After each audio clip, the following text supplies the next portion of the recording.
Hindi ka nagagastos ng kuryente para sa mainit na tubig sa paliligo. Ikabit lang ito sa shower o gripo, at agad kang may mainit na tubig. Kayang umabot ng 100°C ang temperatura. Madali nang maligo, maghugas ng gulay at maglaba. At abot kaya ang presyo?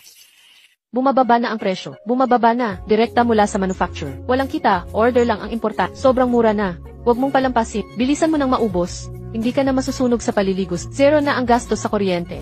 Ikabit lang sa shower o gripo. May built-in na temperature sensor. Makikita mo ang tamang temperatura habang naliligo. Pangligo, panghugas, at panlaba. Ligtas para sa mga baby, matatanda at alagang hayop. Pwede sa lahat ng gripo at showers. Sobrang convenient na. Abot kaya pa ang presyo. Samantalahin ang promo. Ikabit mo na sa shower mo. Nasa cart na ang kaparehong produkto. Hirap mag-adjust ng temperatura. Walang display ang grip. Nakakainis mag-eksperimento. Subukan ang temperature display na ito. Standard size na madaling ikabit sa pagitan ng gripo at shower hose. May dual display para sa top at bottom faucets. Asul para sa malamig, berde sa tamang init. Pula kung sobrang mainit. Madali nang makuha ang perfect temperature. Para sa buong pamilya, ligtas para sa mga bata. Walang kailangang kuryente. Subukan mo na ito ngayon.